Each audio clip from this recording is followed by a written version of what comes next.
All right, guys, big FedEx Cup weekend. In a second, Mike, we're going to have you take us through, bring us up to speed, because I know there's a lot of people that might have missed it, busy A weekend. lot of action this weekend. A lot of action. I also wonder if there's a certain degree of people who might have tuned out because, at some I think you're right. a little bit of a blowout there. And I got an idea, and we'll discuss that in a minute about how we could possibly make the FedEx Cup a little bit better for everyone. Okay. We're also going to talk about, Ryder Cup outlook now. I know. 'Cause All things- eyes on Ryder Cup now. It keeps changing. Yeah. And on top of that, I'm starting to look at these teams, and what I think is we've got a heck of a Ryder Cup in It's front going of to be us. exciting. I think it's going to be electric, because you've got some big names who are peaking at the right time. Yeah, and with the way Hovland just performed, I feel like there's some people on the U.S. side that might be nervous. Oh, yeah. You know what I'm saying?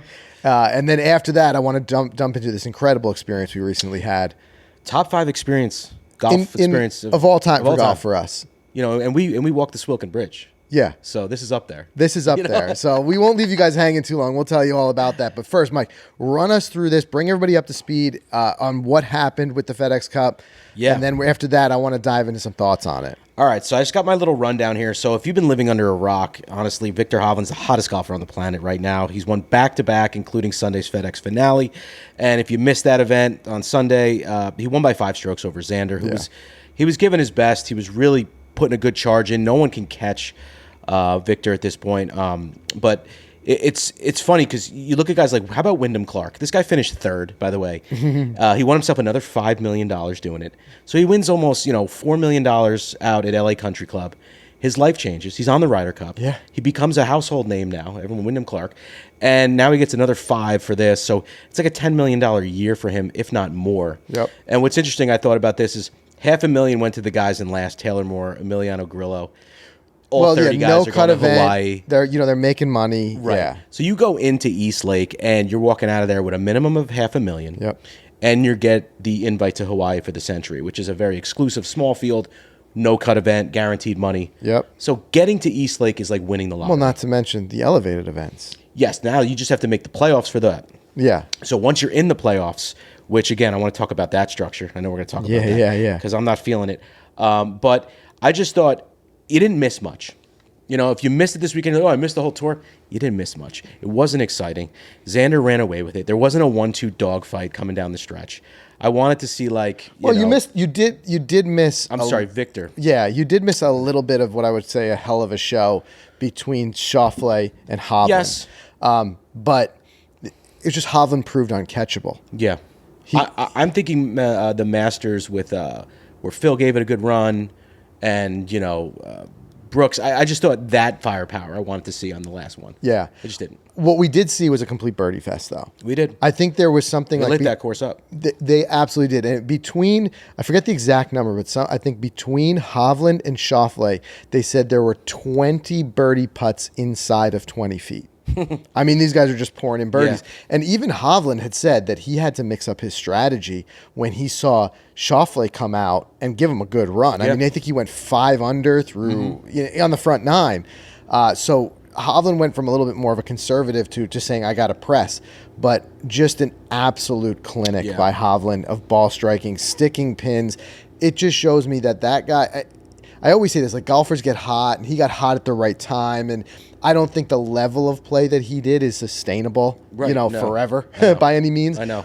But when everything was working, he was pouring in putts. He was hitting every fairway all weekend. And he, short game, bunker shots, we know he's put a lot of commitment into his short game. It's all paid off. And Hovland now, I mean, it's like almost a tale of 2 seasons. It wasn't a bad start for the start of the season for him by any means, but just, 2 months ago, I don't think he even had a win. Right. Yeah. And then he starts pouring on some wins. It's all about getting. It's a Lucas Glover story. Yeah, it's all about getting hot. By the way, right faded. He won back-to-back, but then it's like I thought he was going to make some noise with a nice lead. Yeah. With that, FedEx Cup lead you get. Well, let's talk about that for a second. So let's talk about it. Can the FedEx Cup be structured differently, or are we trying to fix solve a problem of something that's not broken? To me, what I'm thinking is, okay, a lot of people have talked about it, like if you win at East Lake, it's like a win and a half because you come in with a little bit of a lead if you've won the BMW. Right. But that didn't last long. It didn't. Like Scotty was -10 to start, and he just faded. It's true. Morikawa went 9 under one day and tied the leader. Right, but there's something about it. Whatever it is for me, it's never sat well. This like kind of coming in with like a lead, and I've always thought like I want a product of what I'm watching, something that I can explain to someone who doesn't watch the sport in a second. I feel like it gets a little bit in the weeds. It's like, well, these guys come in already a couple under par because of their performance. Right. Imagine playing a tournament on a weekend and you go there, you're -1, and there's a guy who's -10. Right. And like mentally, it's weird. And I get that it's earned. Okay, fine, from the performance. And you have to, in some way, that's the tricky give part. these guys the incentive to keep the points up all season. Here's where I'm thinking that there's a huge opportunity here. We've lost the only match play event in the season, which was in Austin. That's now gone. Mm-hmm. We're all excited for the Ryder Cup coming up, the match play. There's something about match play that just lights me up. Yeah. I love watching I love it. I love watching even at the amateur level, the USAM, things like that. Mm-hmm. I think there's an incredible opportunity here to have a really great match play playoff finale to the season. And what I mean by that is keep the FedEx Cup points going all season long. Okay. Use that for your seeding. Okay. Right? And no different than what we've been seeing. I just watched the Women's World Cup, soccer events. And I'm even thinking tennis and the tennis majors. Mm-hmm. Have some sort of round-robin style, multiple elimination what do you call it? Match multi-elimination. I'm literally thinking, what if you even had, forget just one like we had in Austin at the Dell match play, not just one 4 or 5 day event. Make it still the 3 weeks. Mix up the venues if you want. Yeah, sure. I would start with maybe the top 50 guys. 50 guys make it to the playoffs. Wow. Right? Trimming it even more.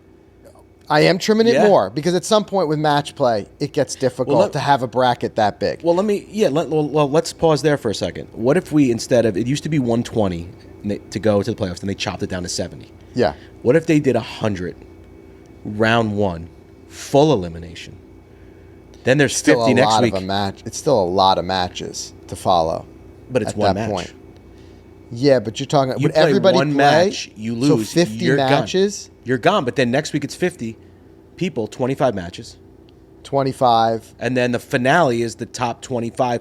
Whoever makes it in. Yeah. And maybe there's one guy, because it's 25, the leader who just like kind of gets a bye or something. I don't know. Get it. Just to me, I find it a little bit difficult to just be eliminated from one round. Because you could have a bad match. You could have a tough matchup. But what about just a tour championship becoming a match play? You could do it that way too. I'm just saying I would love to be able to follow. I'm even thinking like NCAA style, have people come up with brackets, whatever it may be. But you're going down to 50, yeah. I would take it down to 50. And then what I would do is I would potentially even have multiple matches where you have not elimination to start. There's a lot of different ways that you could structure it. It's true. I mean, well, here's another idea. If you wanted to, I think I'm seeing like what's his match record in the playoffs. Like, you know what I mean? Like, look in the guy's match record. 1-2, lost 1, whatever, and then have that to use to move on to elimination rounds, like a round of 16, right? And then now we're moving into elimination. But what's March Madness? 64 teams? Yeah, I don't even know. I think it's 32 on one side, 32 on the other. So you said chop it down to 50. It's at 70. What if it just went to 64? You could do that. Like I said, there's a lot of different ways you could do it, but I'm saying the crusp of it is that I don't know why we've got an opportunity here to take on an incredible match play series. Yeah. Not just one thing. So for me now, what Sunday at Eastlake, if you still want to host it there, becomes the match for the win and the match for the what do you call it? For third place. Yeah. So you have the premier match. You got 2 guys going off. They're playing for 1 and 2, and then there's another match behind them playing for 3 and 4.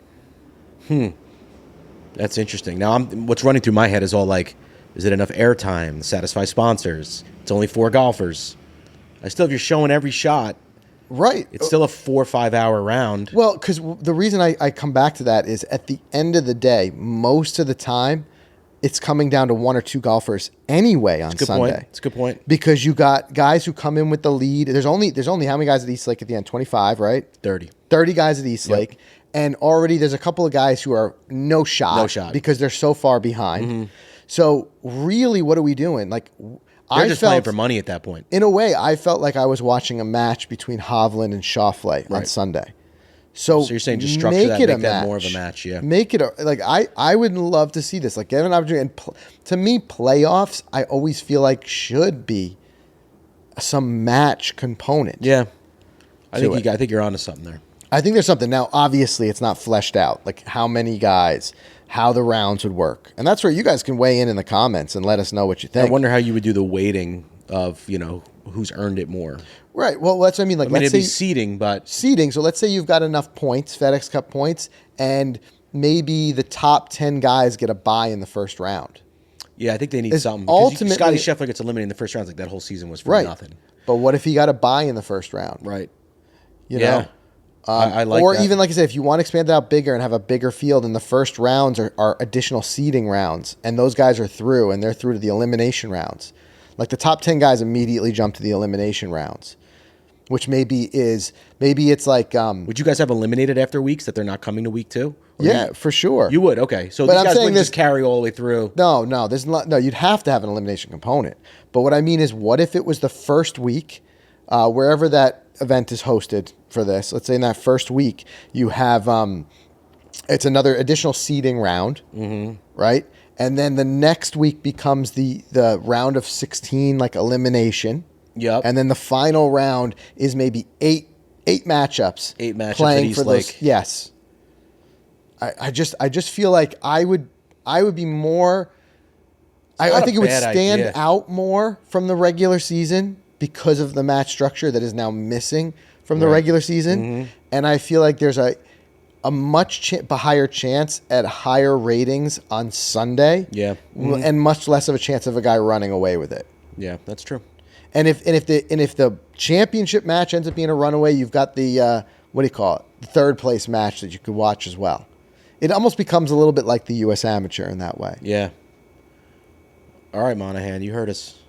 I like it. I think people would dig this. You're going to hear me too coming back to this constantly until we get some sort of match play event back. Yeah. Because golf needs it. To me, it's a hole in the schedule to not have one. Yeah. To not have them. Any match play event to me is, and who knows, maybe with these elevated events, maybe they'll bring back a match play component somewhere. But I think the perfect spot in the schedule is to do a multi-week playoffs, true playoffs, no different than the playoffs in football. Right. Is win or go home. You know what I mean? That type of thing. Do it in golf. Yeah. I mean, it would make it more entertaining than the product we saw this past couple of days. Yeah. No doubt. Yeah. And look, other years, it was very entertaining, seeing like Rory win last year and never thinking that could happen, and what he pulled off, there towards the end. I think it's not like it completely lacks whatever, but I think it just is a way to take something and make it even better. Yeah. And make match play. But you guys ultimately tell us what you think. If you think it could be match play, or if you think we're trying to fix a problem that's not broken, maybe just we continue on this way. But I just feel like it's a great opportunity. Yeah. So let's talk Ryder Cup, because it makes me think about what's next. And, well, before Ryder Cup, by the way, there's a rando event, the Fortinet, which, by the way, Max Homa won 2 years in a row. Yeah. And on his Instagram yesterday, in his story, his wife posted, like, peace out 22-23 season. So I wonder if he's skipping his title defense again. Well, that's the end of that season. Now this is the 23-24 season. It says on the PGA Tour website it's 22-23. It just calendar year. It says season 22-23. But what would be the point, right? What do you want FedEx Cup points for in 23 now? It's over. I heard, and this is where you guys need to help us out if you guys know, that there are some events at the end of the year that are just like last-minute ditch efforts for guys to retain their card or get their card. So I don't know if that's what this event is, but on the actual PGA Tour website, it does fall under 22-23 season, not 23-24. You're right. It's on here as 22-23 season. And it's so stupid because it's right after the finale and in between that and the Ryder What Cup. the website's not telling me anymore is how many FedEx Cup points are on the line. Yeah. Because to me, okay, if it's in that season, the FedEx Cup is over. So you're telling me this is a no-point event. It's just It's just for I the wonder if it's an purse? event. Well, there's some fall series events which are targeted for that concept of guys Yes. getting card. But I don't know if this is one of them. Well, okay, so we got the Sanderson, the Shiners. Those all are in October, but they're for the next season. Right? That's under 23, 24 probably. I think it's just a categorization thing. Yeah. I think that they're defining season differently now. They must be. They must be. Because now it's acting as a calendar year. I just switched it to season 2024. You know what they might be doing? Oh, what? They might be getting away from that 22-23 season and having it overlap 2 years because of the confusion. Yeah. I've always thought that too. It should be the 24 season, the 25 season, the 20. Because most sports are held within a calendar year. Right. Somehow restructure that's that season. That's what they might be doing. But there's got to be some reason because where do the FedEx Cup points go? Yeah. So I just thought that was interesting. I don't know if he'll be there or not, but immediately after that is the event that we all have our eyes on is Ryder Cup. So with this event, I saw a funny post on Instagram of also, speaking of Instagram, Zach Johnson there with his notepad and he had like gummy bears in front of him or like jelly beans or something. And he's just sitting there like making his decisions while watching the finale. So all eyes on Zach Johnson for his picks. I don't know when the picks are coming. I think it's very soon. I don't think he's got much more time. He doesn't have a whole lot of time You were left. going to talk about this. So there's DP World Tour events that some guys might be trying to get into. But for now, if he had to pick today, I was looking at the Ryder Cup, the USA standings. And Brooks, Spieth, Cam Young, Morikawa. By the way, Keegan Bradley has to be a no-brainer. And Ricky Fowler over Sam Burns is what I'm saying would round out this team. Yeah. I mean, what are you seeing on your end? You still think JT's in play? I really don't. He's faded so bad. I really don't. There's the only reason I say that, and it's not in any way a knock against JT. No, I wish he's on the team. It's that I think even JT realizes the guys who'd have to sit to put him on that team. Which one of these guys are you going to sit? Which one of these guys gets leapfrogged by JT? No, it's like of the guys I just spit out. People can argue Brooks because he had that win and that was really it. He hasn't done much since. But the thing is he just hasn't accrued any points. He hasn't accrued points. And Cam Young hasn't won this year. Cam Young would be in my line of JT replacement. But I still think Cam Young was a great addition to the President's Cup. I think he was good on that team. I don't know. I think for me, it would be a shocker to not have Koepka on the team. Because if you think about the number of points he accrued in only four events, the only events that counted for him were the majors. Mm-hmm. That to me is enough of a season just to put him in. I think what might happen is we don't know what rumblings happen underneath. Zach might get a temperature on the team. Like, are these guys? Do they want Brooks on the team? I don't think they would hate Brooks. I think Brooks would. I think they're all cool with Brooks. I tend to agree. I think if it was Phil, might be a different story. It might be a different story. But either way, let's just look at these teams because what I'm saying is ultimately you've got one heck of a Ryder Cup that's shaping up because this European team. Let me see the Euro team. Is strong. Let's see on paper who's strong. Right. So you've got on the European side, you've got Rory and Rahm as 1 and 2. Powerhouse. Hovland's is 1, 2, 3 powerhouse, right? Hovland's technically not in third. Robert McIntyre is.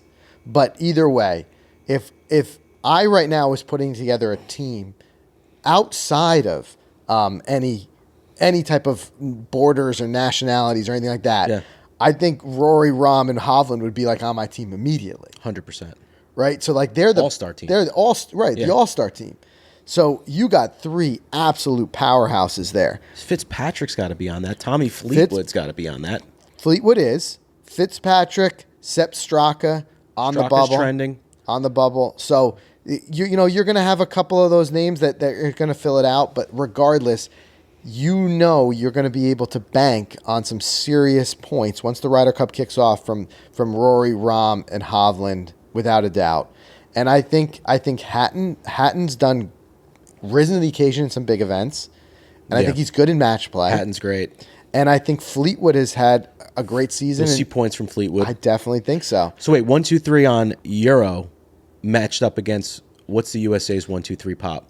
So technically, like I said, Robert McIntyre is still ahead of Hovland. But let's say you've got you got Rory, Rahm, and Hovland, and then on the other side we've got Scotty Scheffler, Wyndham Clark, Brian Harman, Patrick Cantlay, and then we get into Homa Schauffele. Right now, who's locked? I think Homa's going to be electric.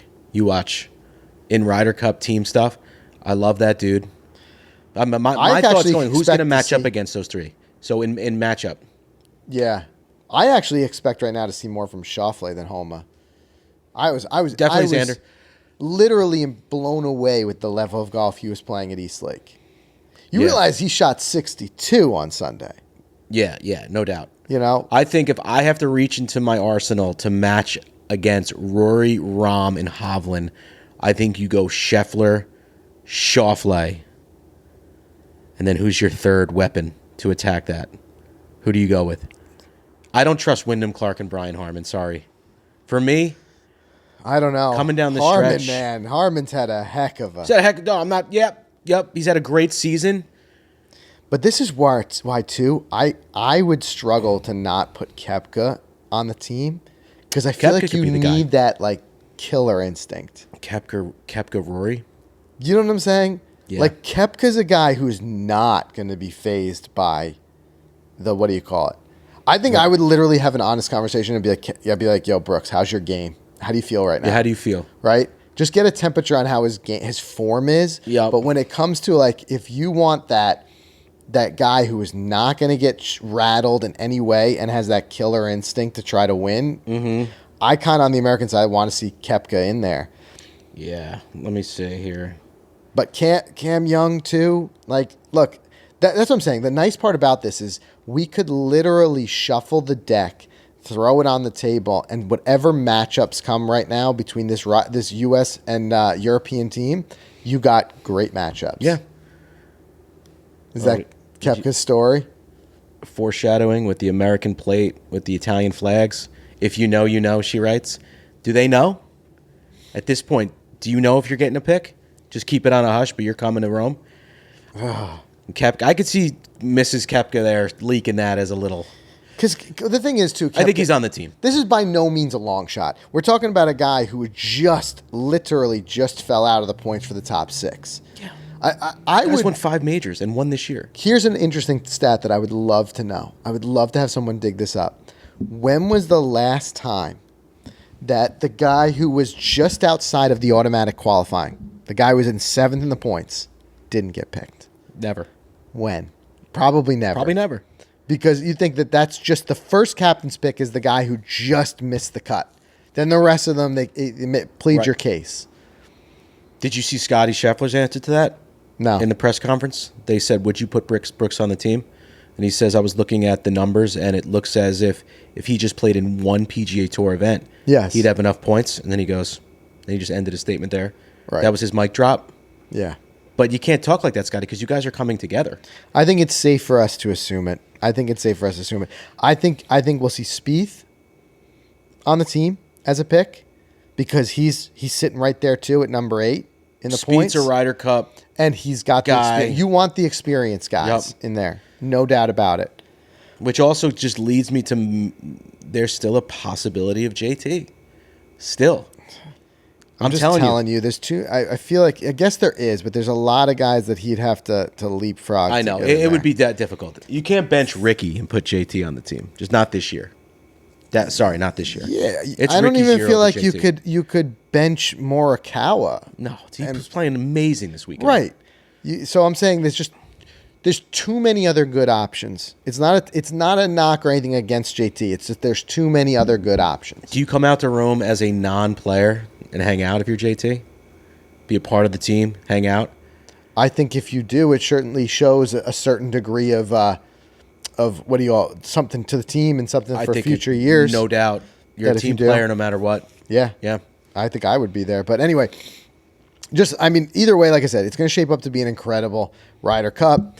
And we wait to see what those captain's picks are. And I'm sure we'll do a full breakdown here on the podcast once we get that information. I can't wait for that weekend. That's our tournament weekend, too. It is. Ryder Cup Saturday is our big indoor tournament. Which, by the way, you still have some time to register. If you guys haven't registered yet, golficity.com/register. I will tell you right now that it is 100% worth your time and effort because the team at Golf Zone is incredible with what they're putting together here with us. $25 to register and play. You're going to get win or lose, right? You're getting full round of golf for your $25. Virtual. And I'm just going to tell you right now, kind of leak a little bit of this, that let's just say your $25 will easily be given back to you in what everyone is going to get who comes and plays. Oh, yeah. Right? Yep. In additional simulator time and things like that. And we've got some great prizes lining up, but we're just going to have a blast. And I would say, even if, like I said, if you don't want to play, if you just want to come for the hang, do it. We're going to be there hanging out. It's going to be a fun hang. We're playing commissioner that day. We're going to be popping around. We're going to be making some videos. And what's great is we've got an incredible trophy prize that we've put together, built. Yeah. This thing looks cool. Once we get it in, we're going to show it here on the show. Yeah, I'm psyched. I think, yeah. So, all right, let's take a break. Let's do a quick word from our sponsors. Then we're going to come back and we're going to tell you about this really, truly once-in-a-lifetime experience that we've had recently at a very famous golf club in New Jersey. So, and it was like, this experience was like flying first class. You almost, once you do it once, it's hard to not do it again. Yeah. So, but it doesn't mean you'll get the opportunity to do it. Exactly. That's for right. Sure. So stay tuned. We'll walk you through that whole thing. Let's do a quick word from our sponsors. So, of course, for the best in the world, the goal is to improve every day. Same goes for all of us dedicated to this game, and it starts with choosing a golf ball you can trust. The Titleist Pro V1 and Pro V1X have set the standard for performance, and now they just got better again. Both models are engineered with high gradient core technology that delivers lower long game spin for more distance and a more consistent flight. And of course, you can expect that trusted drop and stop greenside control, so important to shooting lower scores. Remember, the Pro V1, it's the best combination of distance, spin, and feel in the game, and it delivers that penetrating ball flight. The Pro V1X, it flies higher, spins a bit more in the short game, while still giving you that low spin on longer shots to maximize your distance. So outperform your best. Learn more about the new Pro V1 and Pro V1X at Titleist.com. And of course, huge thanks to FootJoy. They're the #1 shoe in golf because they offer the widest selection of sizes, styles, and performance options of any golf shoe out there. Whether it's the all-new Hyperflex and the Hyperflex Carbon, finely tuned to power your game, or the Premier Series, the shoe that is far away the choice of more tour players than any other shoe worn by guys like Justin Thomas, Max Homa, Cam Young, Jessica Korda, so many more. So trust a brand that's been #1 forever. Trust your game to FootJoy, the #1 shoe in golf. Okay, so we recently had an experience on the golf course. Actually, in this way, it's kind of off the golf course. But on the golf course. But on the golf course. Right. This is an experience that was truly once in a lifetime. And we've had some incredible golf experiences before. No We've doubt. had the opportunity to play in multiple countries, unbelievable golf courses. Yeah. But this is something that just never happened before. And what's weird, too, about it, it's something that I was never even knew was a possibility.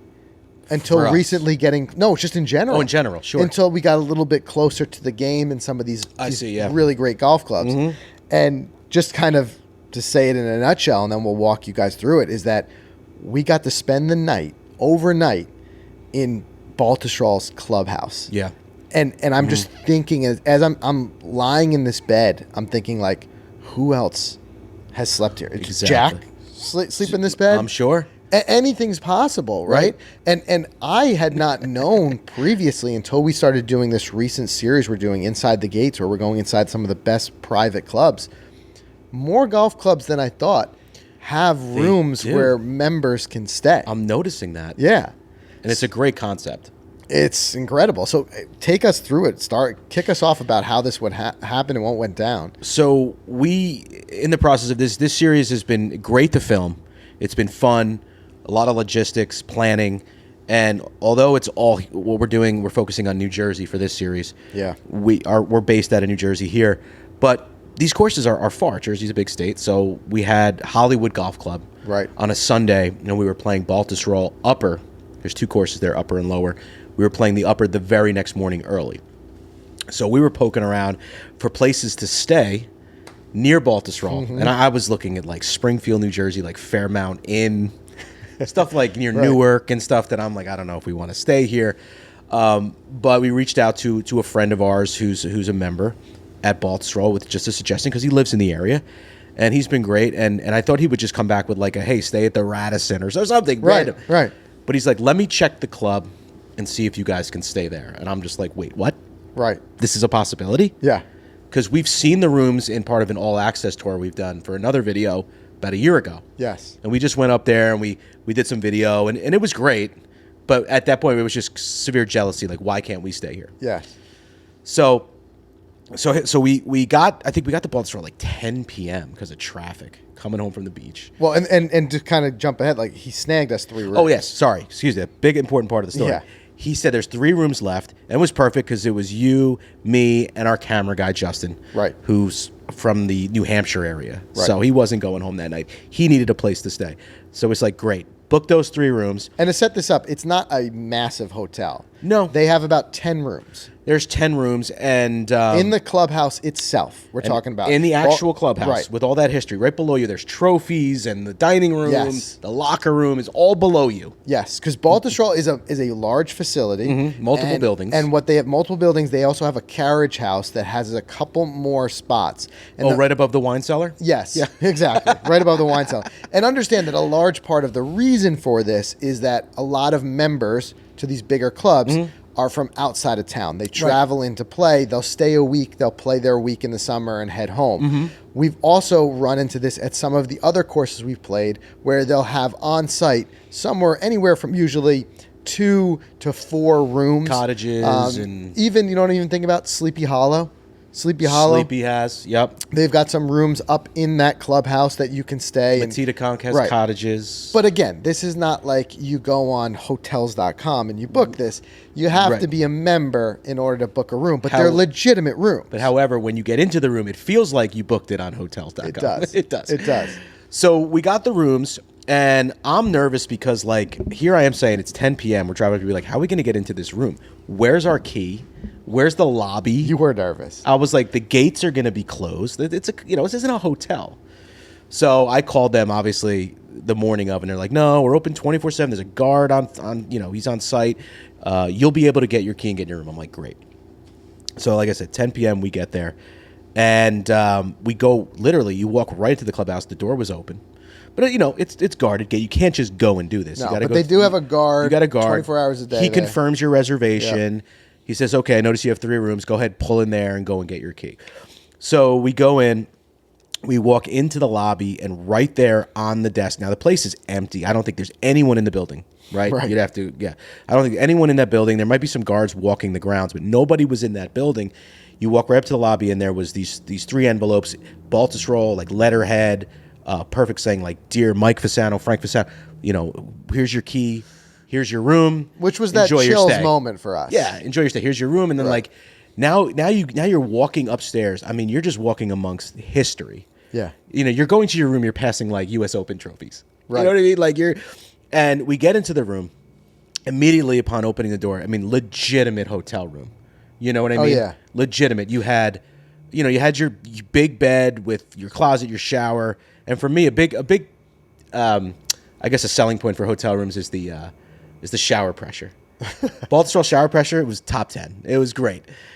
So, first experience for me, loved the decor and all of the details all over the room. The pillows, Absolutely. man. But what for me did not feel like a hotel room is it was not cookie cutter. I felt like I was staying in a room at the clubhouse. Every room was different because, like, of course, we're like kids. Right. We're so excited. We're running around the place. Not running around, you know what I mean? Right. But we're like popping in your room. Let me check out your room. Yeah. Let me check out Justin's room. And each of our rooms were a little different. Yeah. Like, your room had like a fireplace in it. It did have like an old fireplace, yeah. My room was so sick in that the windows overlooked the putting green. Because when I say this, I mean literally, you are just in the clubhouse. It's just one floor above the lobby of the clubhouse. Yeah. But yeah, you get in. They've got the water bottle with the etched logo in it. It's etched into the bottle. The pillows had the Baltusrol logo stitched into them. Snacks on the table for you. Yeah, and this is something that it's just like. I would never, other than, having a friend who was a member and this incredible experience that we're doing, I would never be able to experience something like this. And nor, like I said, would I've ever known it. I've always known golf clubs to have these great clubhouses, but I never knew there was rooms there. And now it makes all the sense in the world that they're there. No, it totally does. Yeah. And they'll get you. I mean, it's a standard cost of a regular hotel room. in the area, a couple $100 for the night for each room. If you're wondering, we didn't stick our buddy with the bill. We paid. We reimbursed him for it. We definitely reimbursed him. But we couldn't pay. The member has to pay. And then we just hit him with that hard Venmo. Right. But it was the best Venmo we could have ever sent. Yeah. Money just well spent. For that experience. Yeah. We were laughing because we were like, we ate before we left. We went to Hollywood, we ate dinner, and then we hit the road. But I was like, we got to get DoorDash the Baltus roll. Like, there's no room service here. Like, what are we going to do? Yeah. But luckily the next morning there was this huge New Jersey golf outing, and they had breakfast spread in the terrace, like in the room. Yep. So we got to just mingle. It was just an incredible experience. Absolutely incredible. And just the idea to be able to have a 7:30 tee time and wake up already in the clubhouse. And you know what I mean? Like, we still laugh about it to this day because how incredible an experience it was.